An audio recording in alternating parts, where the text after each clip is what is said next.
আল্লাহ তাআলা আমার আপনার ঘরের মধ্যে রেখে দিয়েছেন, পাশেই মাদ্রাসায় মসজিদে রেখে দিয়েছেন। নিজের বাড়ির সম্পদ টের পেলাম না, কত বড় সম্পদ আল্লাহ তাআলা দিয়েছেন। কোরআনে কারিমের আরেকটি নাম হলো ফুরকান। কি নাম বলেন? ফুরকান। ফুরকান মানে ন্যায় অন্যায়, আলো অন্ধকার, কালো আর সাদা এর মধ্যে পার্থক্য করে দেয়, ভালো মন্দের মধ্যে পার্থক্য করে দেয়, এর নাম ফুরকান। কথা কয় না? তাহলে আমি যদি বাতিল আর হকের মধ্যে পার্থক্য করতে চাই, ন্যায় অন্যায় যদি বুঝতে চাই, সাদা আর কালো যদি জানতে চাই, আলো আর অন্ধকারের প্রভেদ যদি জানতে চাই, কে খারাপ কে ভালো, কে নেককার কে ডাকাত চোর বদকার, এইটা যদি জানতে চাই, আল্লাহর কালামের কাছে আসা ছাড়া দ্বিতীয় কোনো রাস্তা খোলা নাই। এরা কোরআন পড়ে নাই, এই জন্যই ভালো মন্দ বিচার করতে পারে না। এই জন্যই উম্মতের একটি দল এরা ডাইনে যায় বামে যায়, বাতিল দলের সমর্থক হয়। কথা বলেন ঠিক কিনা? দোস্তরে আমার, নাম দেয় আমি তাহাজ্জুদ পড়ি, আসে তাহাজ্জুদ পড়ে না। তাহাজ্জুদ যে পড়ে ওই খালা আম্মার বেডিংয়ের কাছে, মাথার কাছে মদের বোতল থাকে।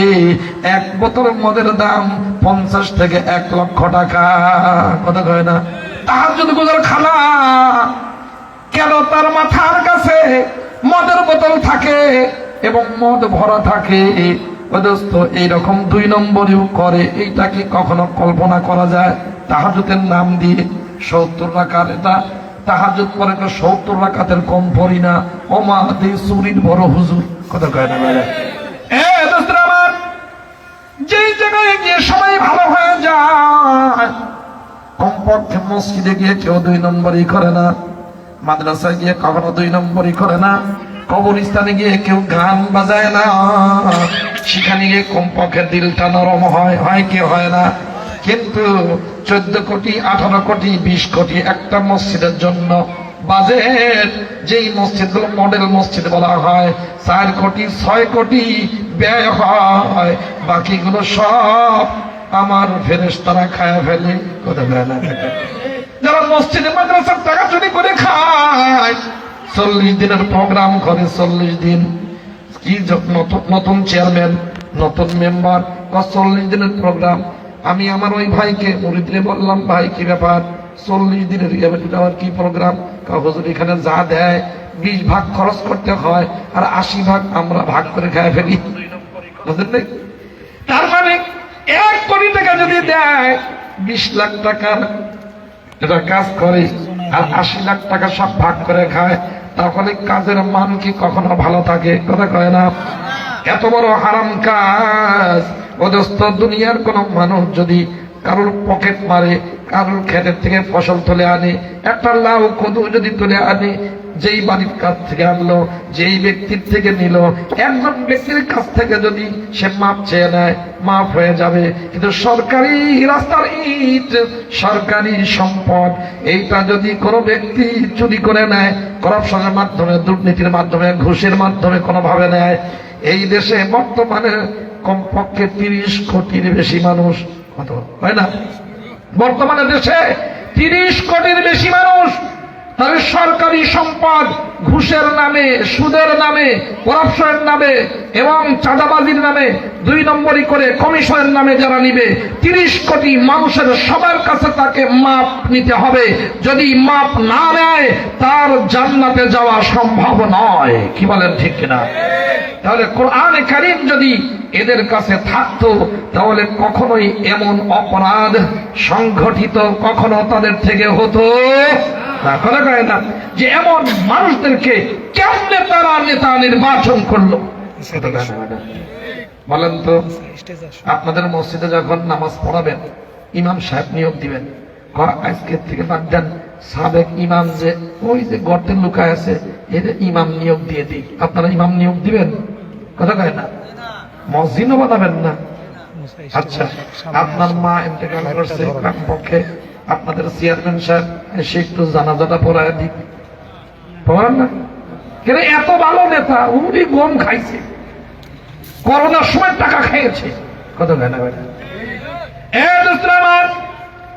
যাকে দিয়ে আপনি মসজিদের ইমামতি করাতে চান না, যে ব্যক্তি আযান দিতে পারে না, যেই ব্যক্তি জানাজার নামাজ পড়াতে পারে না, ঈদের নামাজ পড়াতে পারে না, যেই ব্যক্তি আপনার মার জানাজায় ইমামতি করতে পারে না, এ কথাও কখনো বলেন না, ও ভাই চেয়ারম্যান সাহেব, এমপি মহোদয়, সচিব সাহেব, আমার মা ইন্তেকাল করেছেন, এখন একটু দোয়া করা দরকার, আপনি একটু দোয়া করে বরকতি হাত দিয়ে দোয়া করে দেন যেন মা বাপের ঠিকানা জান্নাত হয়ে যায়। বলবেন কোনদিন? কথা কয় না। এ নোয়াখালীর ভাই বোনেরা, যাকে আপনি মসজিদের ইমাম নিয়োগ করতে রাজি নন, যাকে মুয়াজ্জিন বানাতে রাজি নন, যার দিয়ে আপনি জানাজা পড়াতে রাজি নন, আপনার মায়ের জন্য দোয়া করবেন, আলেম নিয়ে আসেন, নিজে দোয়া করেন, কিন্তু চেয়ারম্যান মেম্বার দিয়ে আপনি দোয়া করান না।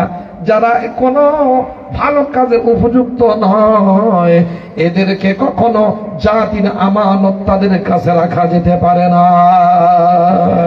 কেন? যারা নিজেরা সম্পূর্ণ অযোগ্য, যাদের নিজেদের এই মাথা থেকে পা পর্যন্ত এর উপরে নিয়ন্ত্রণ নাই, এর মধ্যে আল্লাহর বিধান নাই, নবীর সুন্নাত নাই, পরিবারে ইসলামের প্র্যাকটিস নাই, এবং তার পরিবারে গেলে কখনো বোঝা যায় না এটা কি কোন মোদির সন্তান নাকি ইহুদির বাচ্চা, প্রমাণ করা মুশকিল হয়ে যায়। বেপরদায় চলে, বেপরদায় চালায়, চরিত্রহীন, ব্যক্তিগত ভাবে অন্যায় জড়িয়ে রয়েছে এমন ব্যক্তির কাছে যদি রাষ্ট্রীয় সম্পদ দেওয়া হয়, শিয়ালের কাছে মুরগি রাখার নামান্তর। কি বলেন ঠিক না ভাইয়ের আমার? ভালো করে বুঝে নিচ্ছেন কেন? কোরআনে কারীমের আরেকটি নাম ফুরকান। কি নাম বলেন? ফুরকান মানে ভালো মন্দ এটা পার্থক্য করে দেওয়ার জন্য এই কিতাব আসছে। এই কিতাবের সাথে সংশ্লিষ্টতা না থাকার কারণে, এই কিতাব আমার ভিতরে না থাকার কারণে আজকে আমাদের এই দুর্দশা। কি বলেন ঠিক কিনা? কোনটা আমার জন্য কল্যাণ, কোনটা অকল্যাণ, কোনটা আমার জন্য ধ্বংসাত্মক, কোনটা আমার জন্য উপকারী, এটাও এখন মানুষ ভুলতে বসেছে। কথা কয় না? হ্যাঁ, কালকেই দেখলাম মামুনুল হক সাহেবের সাথে ঢাকা ইউনিভার্সিটির একজন গেদি বসছে। কি গেদি? বুঝলেন নাই? আরে লেদি, লেদি আপনার মধ্যে লেদা কয়। হ্যাঁ, বসছে। ওনার মাথা মনে হচ্ছে এটা হিজলা মহিলা। কথা কয় না? মনে হয়েছে এটা কি হিজলা মহিলা, তাকানো যায় না। উনিও বলে আমি প্র্যাকটিসিং মুসলমান। আরে প্র্যাকটিসিং মুসলমান কোনদিন পর্দা ছাড়া থাকতে পারে না। কি কথা কয় না? দোস্তরা আমার, যে প্র্যাকটিসিং মুসলমান কাকে বলে আর নামে মুসলমান কাকে বলা হয়, এইটুক পার্থক্য যে করতে পারে না, ওই ব্যক্তিকে যখন ঢাকা ইউনিভার্সিটির অধ্যাপিকা বানানো হবে, ওর কাছে যে পড়বে সে কখনো আবু হানিফা হতে পারে না। যে মেয়েরা পড়বে ওরা কখনো রাবিয়া বসরির মতো হতে পারে না। ওখান থেকে তাসলিমা নাসরিনের মতো নাস্তিক পয়দা হয়। কথা বলেন ঠিক না? কেন? কোরআন না থাকার কারণে আজকে তাদের এই দুর্দশা। বন্ধুরা আমার, কোরআনে কারিমের একটি নাম মাউইযাতুন। মাউইযাতুন মানে উপদেশ। কথা কয় না? উপদেশ। ওয়াজা ইয়াইযু মাউইযাতান মানে হলো ওয়াজ করা, উপদেশ দিয়া। যে উপদেশ মানুষের অন্তর বিগলিত করে, নরম করে দেয়, মানুষকে সৎ পথে পরিচালিত করে। এই জন্য কোরআনে কারীমকে মাউইযা বলা হয়, যেহেতু কোরআনে কারীম সকল সৃষ্টিজীবকে সুন্দর পথে পরিচালিত করে, সুন্দর ওয়াজ করে। কোরআনে কারীমের মধ্যে যত সুন্দর ওয়াজ আছে, যত নসিহা আছে, যত উপদেশ আছে, পৃথিবীর কোন জাতির কাছে কখনো ছিল না, এখনো নাই, ভবিষ্যতেও আসার কোনো সম্ভাবনা নাই। আছে? দোস্তরা আমার, কোরআনে কারীমের আরেকটি নাম শুনলে তো বোঝা যায় কি আছে। কোরআনে কারীমের একটি নাম হলো শিফা। কথা বলে না? কি শিফা? শিফা মানে দোস্ত শাফি, তার মানে হলো আরোগ্য দানকারী। এটা নিজেই শিফা, তার মানে আরোগ্য দেয়। যেই ব্যক্তি, যত ধরনের রোগী আছে পৃথিবীতে, যার অন্তরে রোগ আছে, অহংকার আছে, হিংসা আছে, রাগ আছে, লৌকিকতা আছে, সম্পদ এবং ক্ষমতার লোভ আছে, এই সব ভিতরের সব রোগকে ভালো করে ওই ব্যক্তিকে নূরের তৈরি ফেরেশতার থেকেও দামি বানিয়ে জান্নাতি বানিয়ে দেয়। সুবহানাল্লাহ। এই জন্য কোন মানুষ যদি হিংসার রোগ থেকে ভালো হতে চায়, সত্যি কোন মানুষ যদি রাগের রোগ থেকে ভালো হতে চায়, অহংকার থেকে ভালো হতে চায়, ক্ষমতা এবং টাকার লোভ থেকে যদি সে দূরে থাকতে চায়, তাহলে কোরআনে কারীমের কাছে আসা ছাড়া দ্বিতীয় কোনো রাস্তা খোলা নাই। আছে এমন লোক ঢুকছে যে আসে শাড়ির আনছো নাকি কয়, জুতা নিয়েছে, জুতা কত জুতা, 250 জোড়া জুতা, কত বলেন না, কত কয় না, 250 জোড়া জুতা, তাও কিসের তৈরি, কুমিরের চামড়ার তৈরি, পিঠের চামড়া না পেটের চামড়া। আর এক জোড়া জুতার দাম সর্বনিম্ন 3000 পাউন্ড, তার মানে 9 লক্ষ টাকা। সেখানে 250 জোড়া জুতা, ওরে আমার খালা, এক জোড়ার বেশি নিয়ে যায় নাই। কথা সত্যি যদি লোভ ভিতরে না থাকতো, 100 প্রকারের খাদ্য রান্না করছে, পুরা খাসি ভুনা। এটা কি গরু ছাগলের খাওয়ানোর জন্য নাকি ভাই? কথা কয় না, নিজে খাবার জন্য। এত লোভ যখন ঢুকে গেছে, ডলার কামাইছে, বিদেশে পাঠাইছে, আর মানুষকে খাওয়ার সুযোগ করে দিয়েছে। এই লোভের চিকিৎসা যখন হয় নাই, তখন 100 প্রকারের খাদ্য রেখে 1 কাপ চা পান করার সুযোগ হয় নাই, পালিয়ে যেতে বাধ্য হয়েছে। কি বলেন ঠিক কিনা? কে কন্দল করেন এটা বিবেচ্য নয়। আপনি মানুষ, আপনি কালিমা পড়েছেন, নামাজি হাজী সাহেব, আপনাকে এখন বিবেচনায় নিতে হবে কার পিছনে চলছেন, কেমন রোগীর রোগী। এমন কোন বিভাগ নাই যেই বিভাগটা সম্পূর্ণ ধ্বংস করা হয় নাই। কথা কয় না? আমি বলি না, আগের দিয়েছি আমার মুসল্লি, উনি 32 নম্বরের, উনি ওই ট্রাস্টে ওখানে বসে, তিনি বলেছেন ক্ষমতায় থাকাকালীন এক বৈঠকে বলছি, কয় আমাদের দেশে 2টা বিভাগ ধ্বংস, একটা হলো শিক্ষা আর একটা হলো স্বাস্থ্য। করা যায় না, স্বাস্থ্য আর শিক্ষা। আমি বললাম ভাই, শিক্ষা যদি ধ্বংস হয়, ওই জাতিকে কখনো আর ভালো বানানো যায় না। কেন? শিক্ষা জাতির মেরুদণ্ড।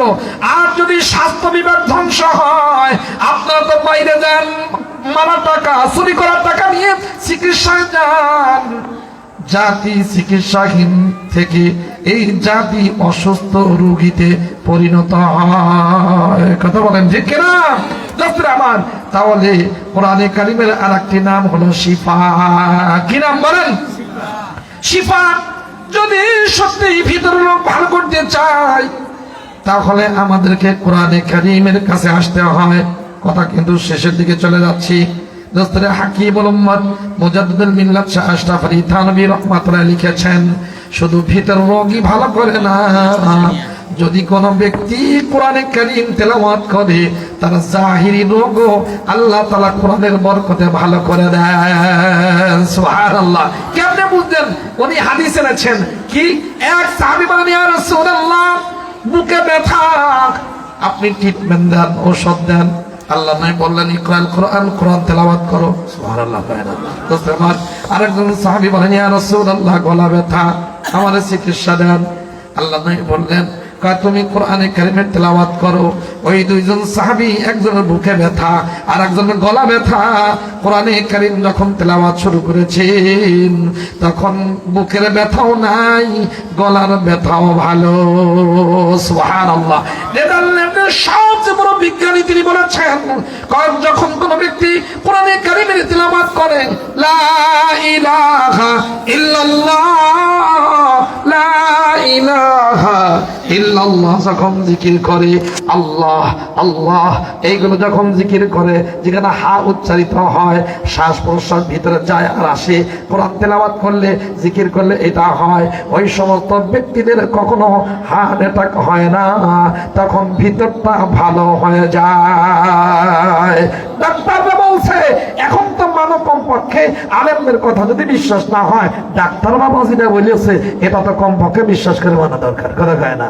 তাহলে এখন আমরা কোরআন তেলাওয়াত করব আর জিকির করব, লা ইলাহা ইল্লাল্লাহ, লা ইলাহা ইল্লাল্লাহ, লা ইলাহা ইল্লাল্লাহ। কোরআনে কারীমের তেলাওয়াত করব। কোরআনে কারীম হলো এটা শিফা। কি বলেন না? শিফা। কোরআনে কারীমের আরেকটি নাম, নাম দেখলেই বোঝা যায় কি করবে।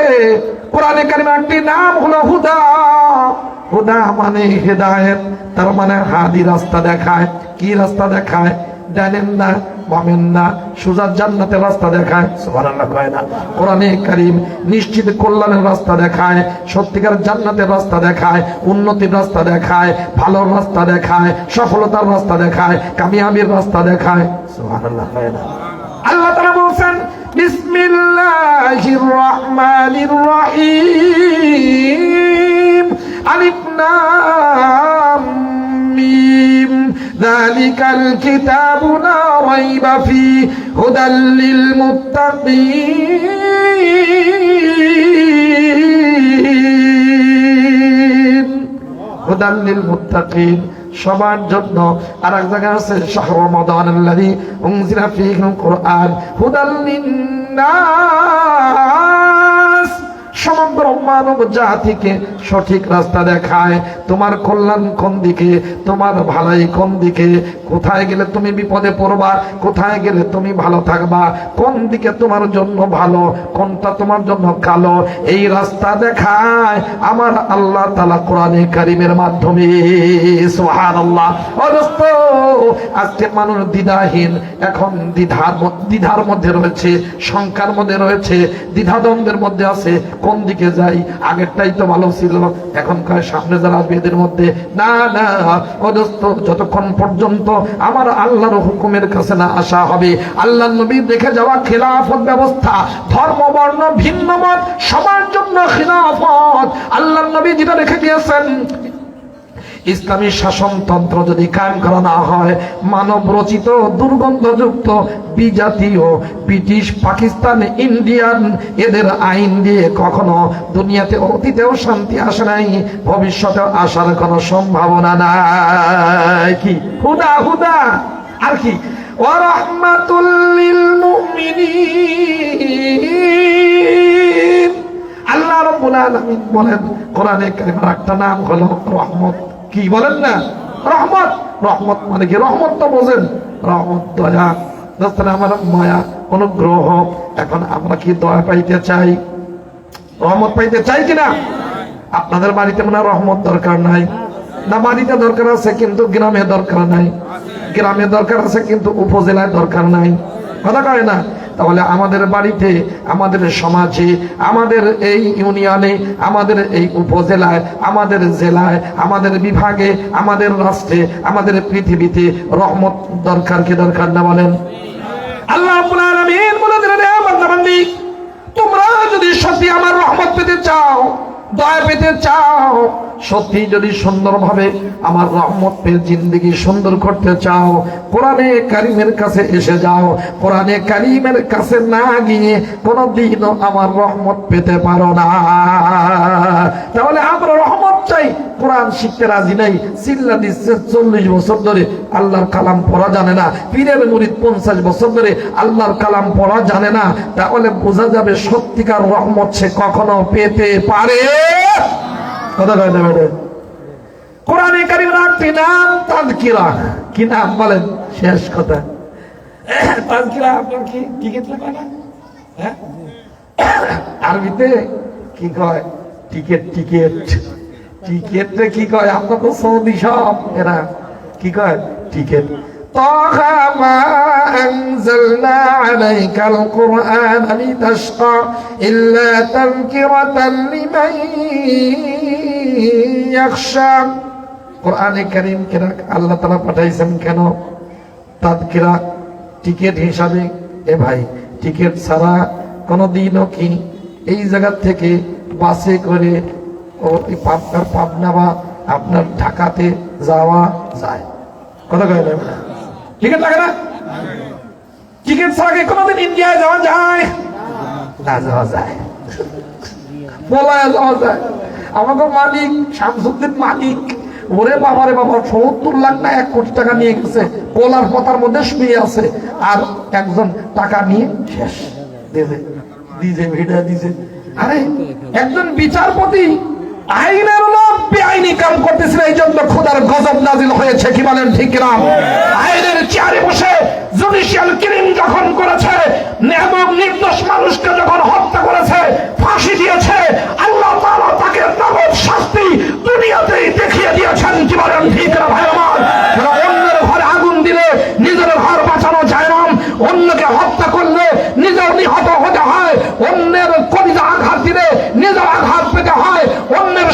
সন্তানকে এতিম করলে ওদের তো তাহলে নিজের সন্তান এতিম হয়। কি বলেন ঠিক না ভাইয়ের আমার?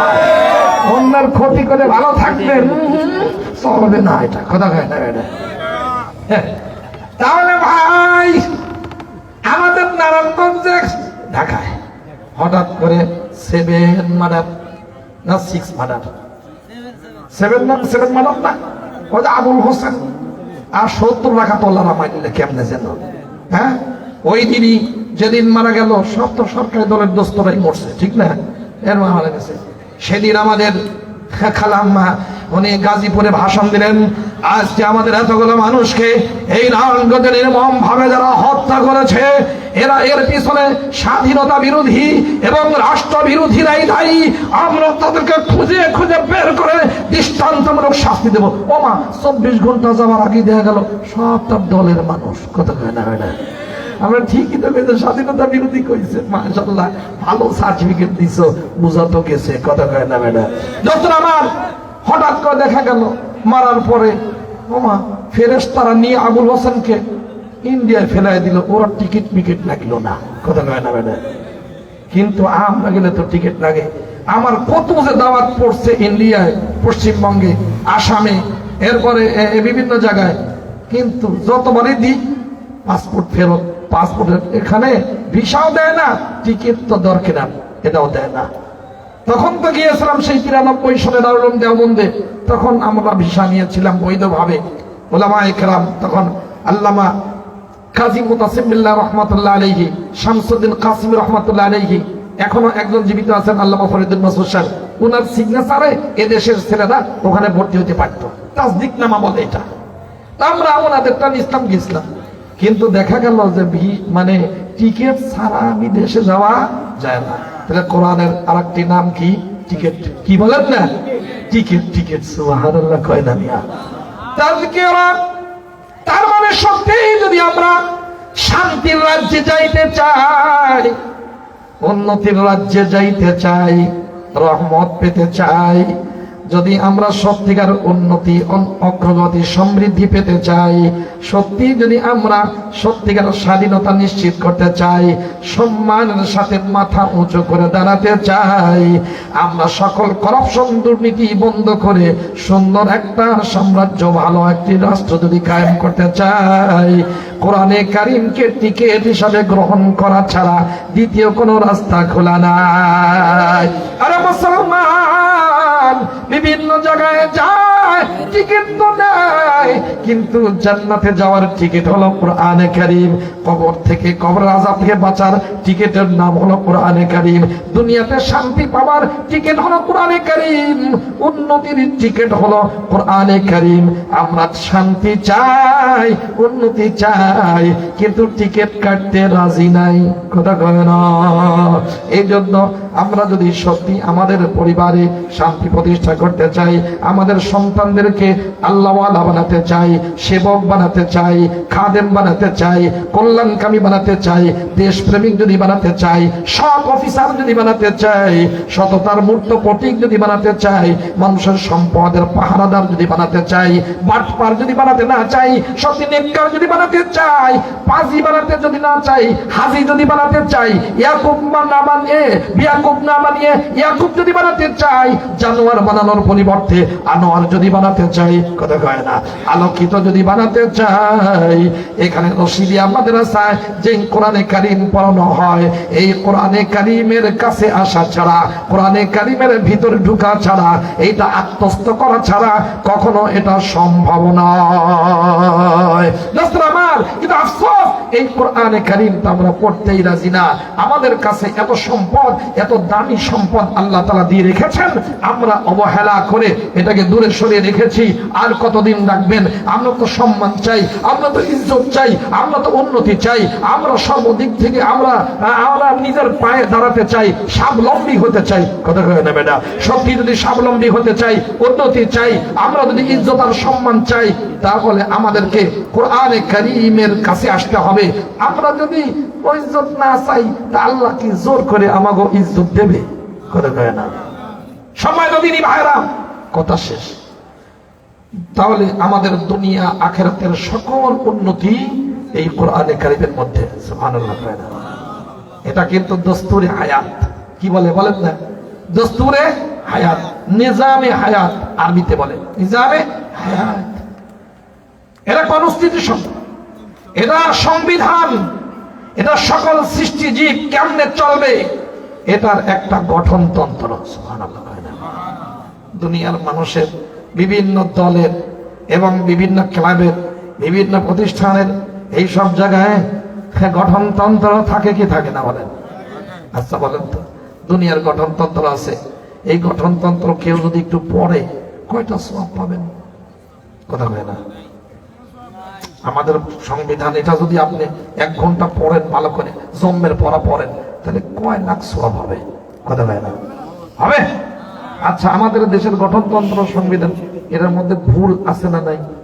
কথা কয় না? আগে আমরা কাছে ভুল খালি ঢুকাই, এখন কয় সব ভুল, এটা বাদ দে। কথা কয় না? কিন্তু কোরআনে কারীম কি এমন? কথা কয় না?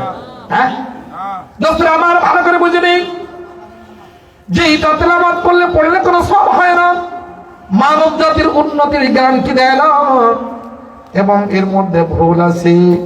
কিন্তু আমার আল্লাহর কালাম এটা এমন গঠনতন্ত্র, এমন নিজামে হায়াত, এমন দস্তুরে হায়াত, এমন সংবিধান, এমন কনস্টিটিউশন, এর মধ্যে চুল পরিমাণও ভুল নাই, সন্দেহ নাই। একটা অক্ষর যদি না বুঝে কেউ তেলাওয়াত করে, কমপক্ষে 10টি নেকি তার আমলনামায় লেখা হয়। সুবহানাল্লাহ। দোস্তরা আমার, তাহলে আমাদের এখানে আসা দরকার, ভালো করে বোঝা দরকার। আখিরি কথা বলে দিই, আসতেছেন আলহামদুলিল্লাহ, দোয়া করেন ভাই, আল্লাহ যেন সুস্থতা এবং হায়াতে বারাকাত দান করেন। বলেন না আমিন? বয়স হয়ে গেছে, অনেক হয়ে গেছে। এই 1 বছর আগেও নিজেই হেঁটে চলতেন, দেখেছি, আসছে আমার সাথে বাজারে, মোহাম্মদপুর বাজারে কয়েকবার দেখা। আজকে অনেক অসুস্থ হয়ে গেছেন, এই অসুস্থ অবস্থায় এখানে এসেছেন, সন্তান নাতিপুতি সহ। এই মাদ্রাসা কিয়ামত পর্যন্তের জন্য যেন বিশাল মাদ্রাসা হিসাবে কায়েম থাকে, আমরা চাই কি চাই না? এই জন্য আমাদের এখানে তার সন্তান এবং বংশধরদের প্রতি, আত্মীয় স্বজনদের প্রতি, এলাকাবাসীর প্রতি আমার আহ্বান এবং আমার আকুল আবেদন থাকবে, আমরা থাকবো না, উনি থাকবেন না, চলে যাবেন, সাথী চলে গেছে, উনি কতক্ষণ থাকবেন? আমরাও তো যাওয়ার পথে, যতটুকু হায়াত পেয়েছি এটাই হলো বড় নিয়ামত। কি বলেন, ঠিক না? নিয়ামত।